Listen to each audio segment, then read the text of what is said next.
Iran just used the one piece of leverage that it has. Control over the Strait of Hormuz has been the Iranian regime's trump card. United States is taking heavy losses in the war in West Asia. It has lost 13 soldiers so far and 140 of them are injured. 4 American jets have crashed. 10 American radars lie in ruin. All right, now this is the breaking update where the Pentagon has now said that the damage to U.S. military installations from the Iranian counterstrike. 3:47 a.m. local time on March 18, 2026, 5 separate encrypted radio pulses are transmitted on 5 separate frequencies across a 140-mile arc of Iranian coastline east of the Strait of Hormuz. Each pulse lasts 0.3 seconds. Each carries 1 instruction. All 5 are transmitted within a window of 11 seconds. The window is not accidental. The 11 seconds are the exact margin the Iranian Aerospace Force calculated is required to prevent the American satellite constellation from resolving 5 thermal blooms as a coordinated salvo rather than a sequential accident. The calculation was wrong by 4 seconds. But that is the end of the story. The beginning is this. In 5 separate hardened launch positions spread across a 140-mile coastal arc, 5 transporter erector launchers begin their hydraulic rise at intervals between 3:47 and 3:47 and 52 seconds. Each weapon on each launcher is 10.5 meters long. Each weighs 1,750 kilograms at launch weight. Each carries a maneuvering re-entry vehicle. Each is an Al-Qadr. But these 5 are not the same Al-Qadr that flew 72 hours earlier. The Iranian Aerospace Force has had 18 months to study what happened to the first one. These 5 carry the corrections: upgraded lateral thruster packages, redesigned thermal protection casing with asymmetric layering to resist fragment clouds, and a new terminal guidance protocol that allows each warhead to shift its aim point by up to 400 meters in the final 8 seconds of descent, responding to radar lock from below rather than pre-programmed trajectory. The target is the USS Gerald R. She is 25 miles inside the western mouth of the Strait of Hormuz, running 13 knots on a heading of 247 degrees. She displaces 100,000 tons fully loaded. She carries 5,000 personnel and an air wing currently valued at $14.1 billion. She is the most advanced aircraft carrier ever built by any nation in human history. Tonight, 5 of Iran's most capable weapons are flying toward her at the same time. If you want the complete truth about what happened in the next 19 minutes, hit like right now so this story reaches the people who need to hear it. The first Al-Qadr ignites at 3:47 and 14 seconds from a position 67 miles north-northeast of the ford, inside a reinforced tunnel bay beneath a government water treatment facility outside the city of Mainab. Its exhaust column vents through a pre-cut shaft in the facility's roof and paints the infrared constellation overhead with a bloom that is immediately classified as a ballistic missile launch. 17 seconds later, Al-Qadr 2 ignites from a mobile transporter erector launcher hidden inside a granite ridgeline cut 49 miles north of the strait. Al-Qadr 3 lifts from a coastal installation east of Bandar Abbas at 3:47 and 33 seconds. Al-Qadr 4, the one that will cause the most problems, comes off a sea-based platform at 3:47 and 41 seconds, a converted cargo barge anchored 44 miles due north of the ford's current position. Al-Qadr 5, the last one, ignites at 3:47 and 52 seconds from a tunnel facility 80 miles northeast. Now positioned to arrive last and hit the ford from an angular approach that her defensive systems must engage from behind their own superstructure. Iran did not fire one Al-Qadr at the ford. Iran fired 5 Al-Qadrs at the ford from 5 different bearings, on 5 different arrival timings, each one designed to complicate the firing solution of every other interceptor in the strike group's inventory. The ford's strike group has 4 escort vessels in formation tonight. The USS Leyte Gulf, a Ticonderoga-class cruiser, rides screening position 8 nautical miles north of the ford. The USS Stout, an Arleigh Burke-class destroyer, is 11 miles to the northwest. The USS Winston Churchill sits 9 miles southwest. And the USS Farragut, the youngest ship in the group, is posted 14 miles due east, on position to cover the ford's stern quarter from exactly the kind of angular attack that Al-Qadr 5 is flying. The strike group's cooperative engagement capability links all 4 escorts and the ford itself into a single shared sensor picture. Every radar return that any ship in the formation sees is immediately shared with every other ship. There is no information lag. There is no ship operating alone. The 5 Al-Qadr tracks appear simultaneously on every Combat Information Center screen in the strike group at 3:47 and 58 seconds, 44 seconds after the first launch. Comment swarm below if you think 5 missiles at once changes everything America thought it knew about carrier defense. Here is the problem that the Ford's strike group faces at 3:48 a.m. 5 simultaneous ballistic missile tracks, approaching from 5 different bearings, require 5 separate firing solutions.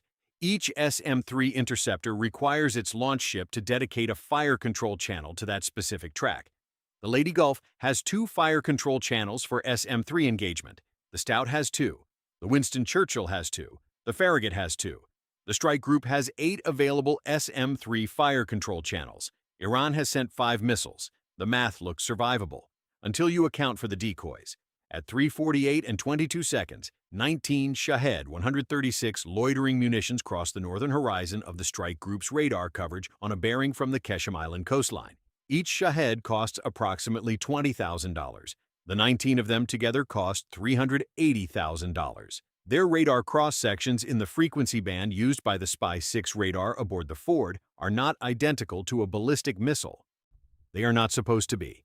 They are supposed to be different enough from the Al-Qadr tracks that the fire control computers must classify each one and decide whether it represents a threat that requires an interceptor.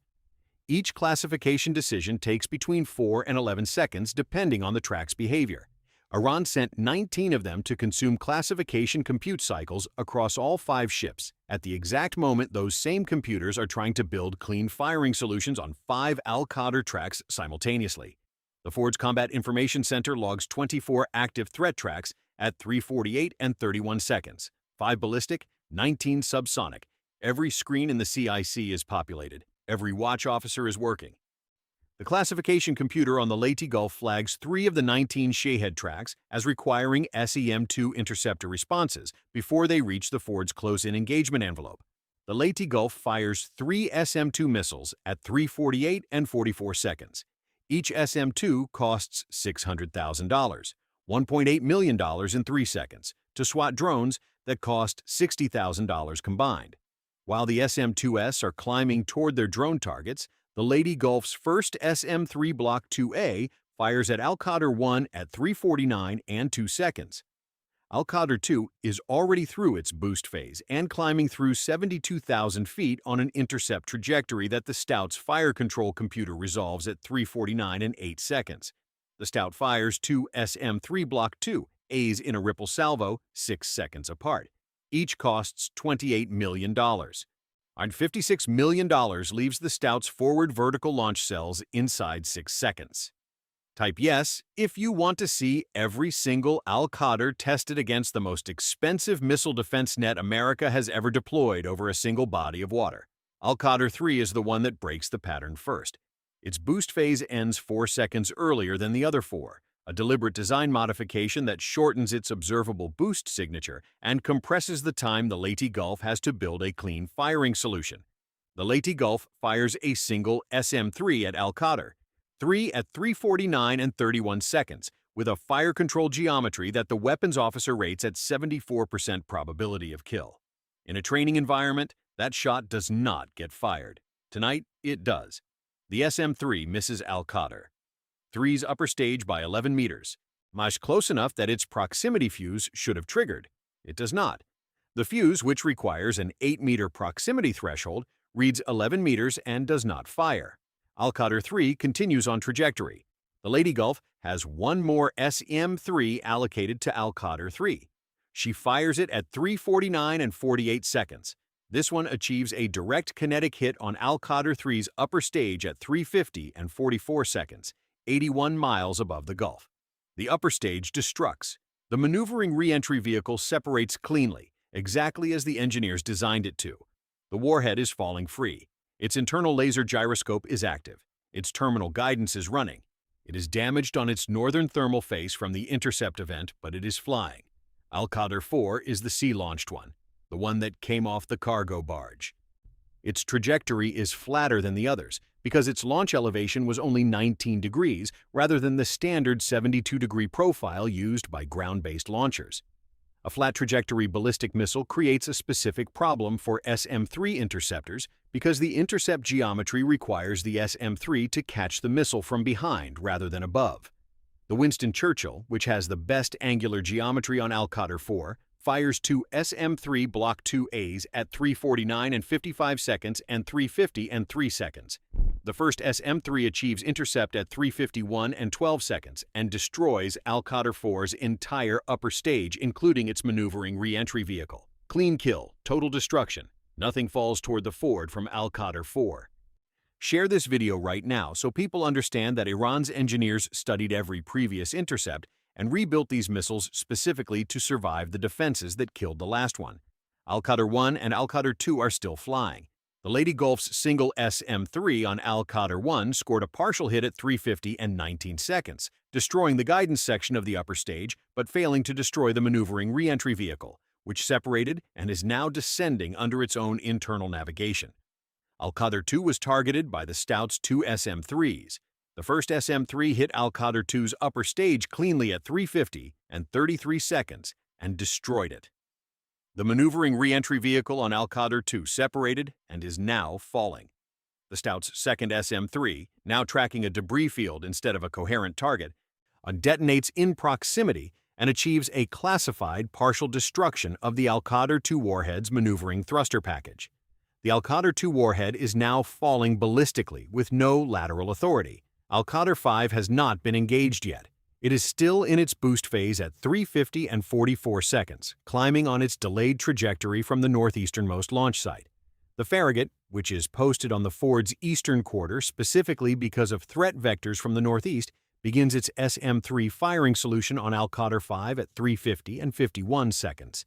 The Farragut fires two SM-3 Block 2 as at 3:51 and 4 seconds and 3:51 and 11 seconds. The first achieves a direct hit on Al-Qadr 5's upper stage at 3:52 and 2 seconds and destroys it completely. Warhead separates, falls free. And the strike group now has 4 separate maneuvering re-entry vehicles in various states of damage falling toward the Ford. Al-Qadr 2's warhead is ballistic and predictable. Al-Qadr 3's, 4's, and 1's warheads are still maneuvering, and none of them have been finally destroyed. If what Iran built for this attack shocked you, comment saturation below right now. The Lady Gulf and the Stout have both transitioned to SM-6 engagement mode. The SM-6 is not a space interceptor. It is an atmospheric terminal defense missile with an active radar seeker in its nose. It costs $4.3 million per round. At 3:51 and 22 seconds, the Lady Gulf fires a 4-round SM-6 salvo, 2 aimed at Al-Qadr 1's warhead and 2 aimed at Al-Qadr 3's warhead.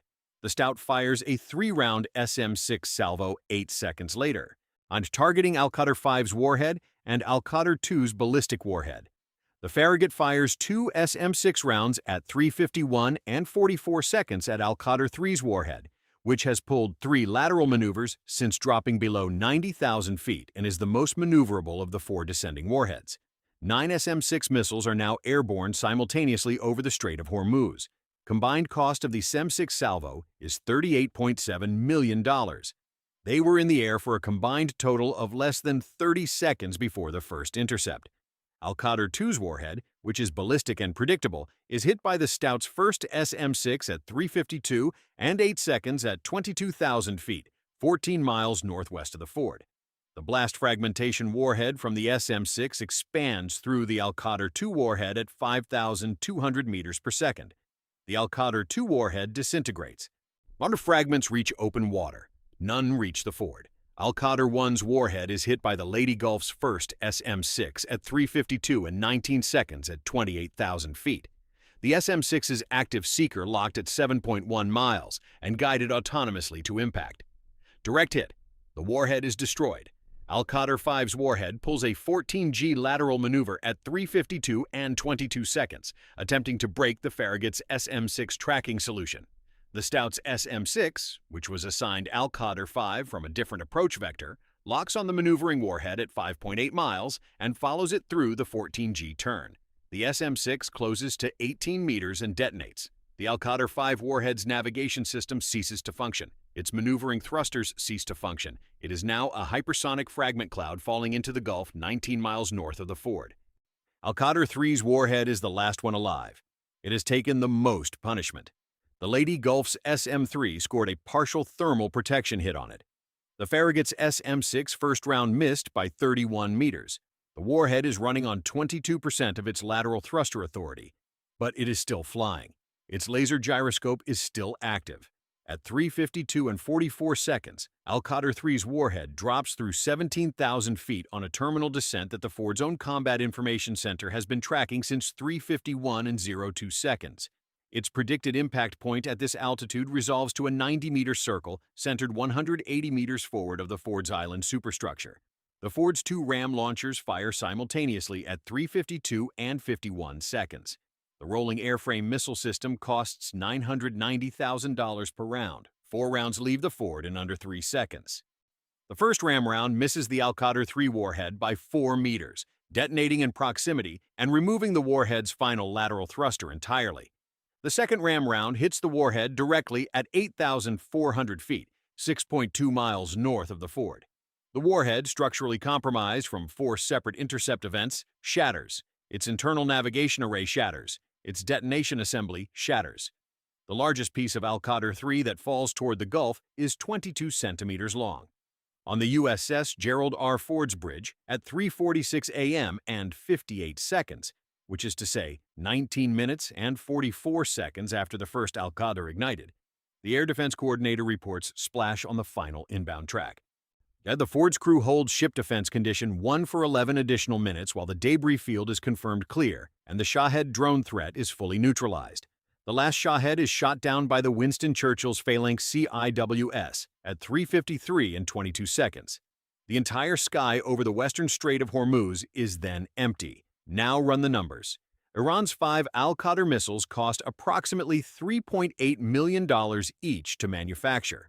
5 of them total $19 million. The 19 Shad-136 drones cost $380,000.